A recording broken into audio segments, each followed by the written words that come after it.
Özümüz öz tariximizi məhv edirik. Yazar Xaqan. Düzənləyənlə səsləndirən Türk məqalələr. Bizim yazarlarımız bilər-bilməz öz tariximizi məhv etməkdədirlər. Heç fars ya kürd öz varlığını aradan aparmaz. Kürdlər cinayətkar Smitkonun ruhuna and içirlər. Smitko yeri gəldikdə kürdlərdən də çoxlu sayda öldürmüşdür. Ancaq bir nəfər Smitkonu pisləyən kürd tapılmaz. Üstəlik onlar bir alçaq cinayətkardan üstürə yaradıblar. Rizaxan 1,5 milyon hektar yeri öz nəfinə müsadirə etdi. Ölkənin 1/4 büdcəsini öz hesabına yatırmışdı. Aydın adamları öldürdü və bais oldu İran ruslarla ingilislər tərəfindən işğal olsun. Hansı fars tarixçi bunları pis bilir? Amma bizim tarixçilərimizin hərəsi əlinə bir balta alıb düşüb türk tarixinin, türk şəxsiyyətlərinin canına. Cənab Ustad Əli Muradi Mərağeyinin işi gücü olub qacarı baltalamaq. Bugün bir qısa səsli yazı dinlədim. 2 dəqiqə 23 saniyədə. Yazarın adı Xaqandır. Yəni tanınmayan birisi, bəlli olmayan kimsə. Yəni tarixçi olmayan birisi və bəlkə tarixdən çox az bilən birisi. Amma yazıb və yazısının ünvanına bunu verib. Özümüz öz tariximizi məhv edirik. Bu Xaqanın yazısının ünvanıdır. Özümüz özümüzün tariximizi məhv edirik. Hər kəs bunu dinləyəndə özünə sual verəcək ki, necə özümüz öz tariximizi məhv edə bilərik? Mətnin içəriyinə baxanda yazıçımızın tarix yazdığı metodu bizə öyrədir.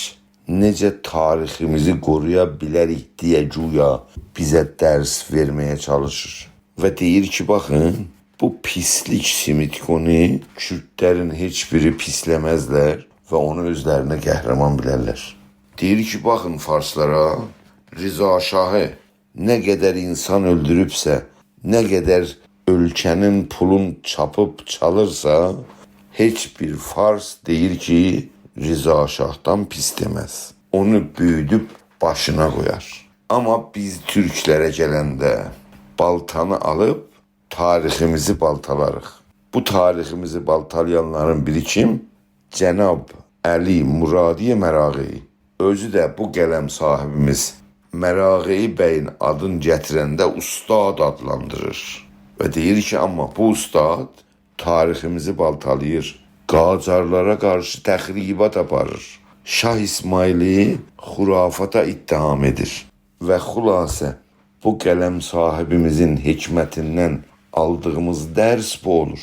Tariximizdə nə pislik varsa onu öt-basır etməliyik. Cinayət işlənibsə görüşməmədən dolayı onu palazın altına süpürməliyik. Qacarlara tənqid etməməliyik. Onları başımız üstə qoymalıyıq. Başımızın tacı etməliyik. Padişahlarımız deməliyik. Və bu vasitə ilə Xaqan yazıçımızı, kim olduğu belə bilinməyən yazıçımızı sevindirməliyik və ondan tarix dərsi almalıyıq. Və tənqidi baxış açısından yazıçılarımızı hərarətlə qınamalıyıq. Elə bu yazıda da bəlirsiz yazıçımız Cənab Əli Muradi Mərağeyini hücum altına almışdır. Tariximizi məhv etməyə çalışmada ittiham etmiştir. Amma baxaq ki, Xaqan kimdir? Əli Muradi Mərağeyi kimdir? Xaqanı kimsə tanımış. Türk məqalələr bir saytıda elə bu Xaqan kimi yazarların yazılarını orada nəşr edib və səsləndirirlər. Yəni Xaqan kimdir deyə kimsə bilmir. Amma Cənab Əli Muradi Mərağeyini internetdən axtaranda 6 kitabın müəllifi kimi meydana çıxır. Yazılarının və kitablarının temaları, mövzuları ümumiyyətlə Azərbaycandır. Məsələ, Rıza Şahın zindanından Demokrat firqəsinin sədrinə qədər Pişəvərinin haqqında yazır. Məsələ, Məhəmməd Biriyanın haqqında yazır. Azərbaycan Milli Hökumətinin Kültür Baxanı. Qulam Yahya Danışyanın xatiratından yazır. Fədai partizanlarına tənqid yazır və orada diqqət Azərbaycanda olan partizanlara çəkilir və sairə kitablar. Bir məsələni qeyd etməliyəm. Cənab Əli Muradiyə Mərağeynin adı çəkilən yazısını oxumamışam. Bəlkə adı çəkilən yazını oxusaydım, Cənab Mərağeyi ilə fərqli düşüncədə olaydım. Baxış açısına tənqid edərdim. Fikrimi söylərdim. Amma Cənab Əli Muradiyə Mərağeyini heç zaman təxrib etməzdim. Və bir qələm sahibini tariximizi məhv etməyə ittiham etməzdim. Cənab Muradiyə Mərağeyinin kitablarının listinə baxanda onu öz yazıçımız kimi görmək lazımdır və o pəncərədən məsələyə baxmaq gərəkir. İndi buracan bir sonuc ala bilərik. Xaqan adında tanınmamış bir yazıcı 2 dəqiqənin içində bir düzgün qələm sahibi və neçə kitabın müəllifi Ağay Muradiyə Mərağeyini təxribata uğradır, linç edir. İkinci faktor isə burada tarixin analiz metodudur.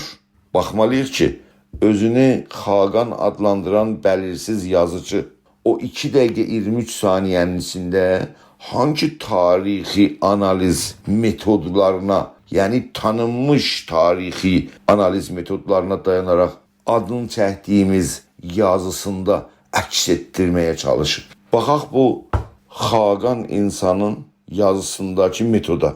Cinayətləri ötbasır edəlim. Rişvəxarların səsini çıxartmayalım. İnsan qatillərinə tənqid etməyəlim. Və özəlliklə Qacarları təxrib etməyəlim.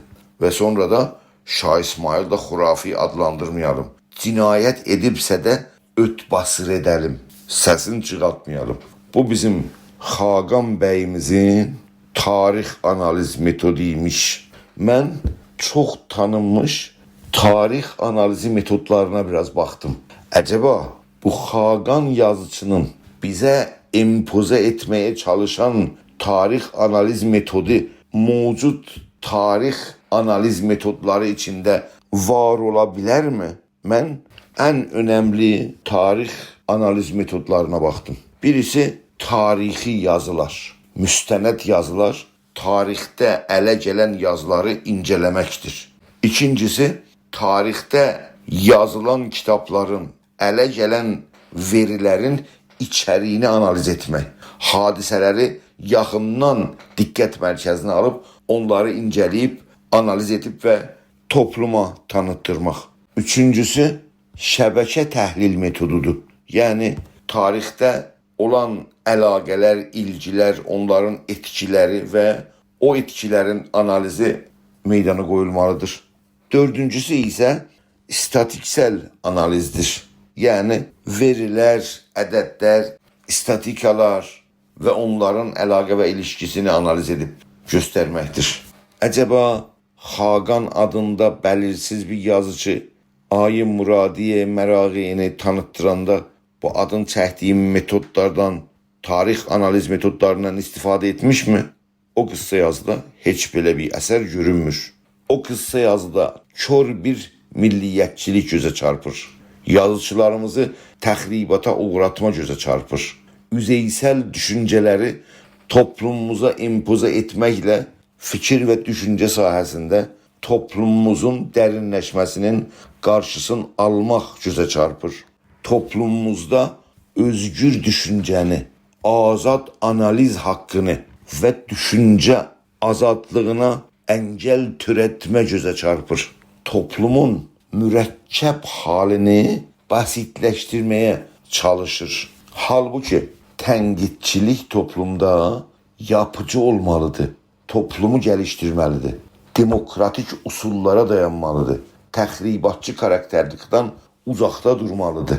Demokratik dil olmalıdır. Və ən azı tarix bilimi, analiz bilimi metodları və analiz metodlarına ən azın uyğun olmalıdır. Halbuki Xaqan adında yazıcının yazısında heç və hətta heç belə faktorlar gözə çarpmır. Və yazı mühtəvası Azərbaycanda qələm azadlığına qarşı istifadə olur.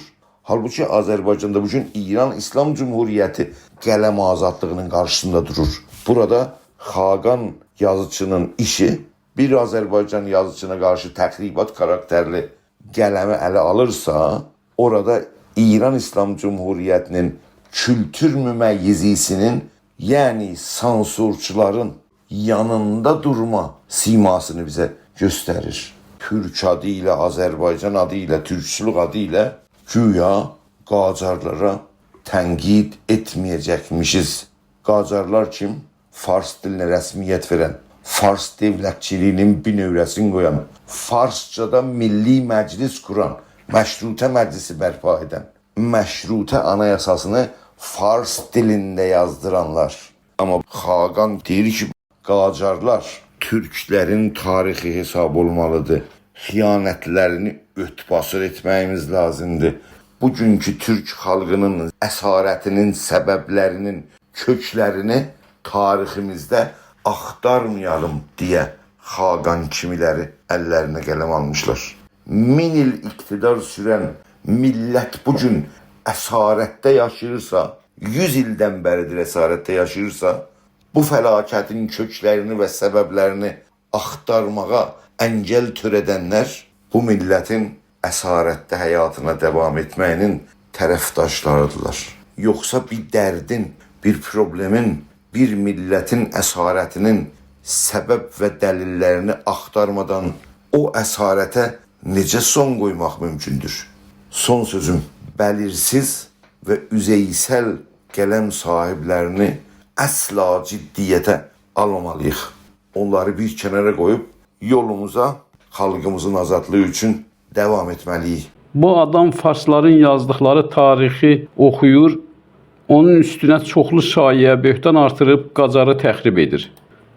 Nasirəddin Şahın sarayındakı pişiyini İranın geri qalmasında günahkar adlandırır. Bütün tarixi buraxıb sarayda məlicəkdən yapışır. Adını da qoyub tarixçi. Saldıran savaşı ilə bağlı bir məqalə yazmışdı. Qaynaqlara baxdım, 4 dənə fars kitabına istinad etmişdir. Türkiyə ilə Quzey Azərbaycandakı tarixçilərin kitablarına əsla istinad etməmişdir. Yenə də farsların böhtanlarını, töhmətlərini Şah İsmailə vurmuşdu. Şah İsmail çaxır, araq içmişdi, savaşı uduzdu. Şah İsmail xorafatı idi, savaşı uduzdu. Və bu kimi boş-boş sözlərdən. Google-da Türkiyə təhlükəsi ilə Çaldıran savaşı ilə bağlı araşdıranda cüziyyatla çoxlu mətləblər var.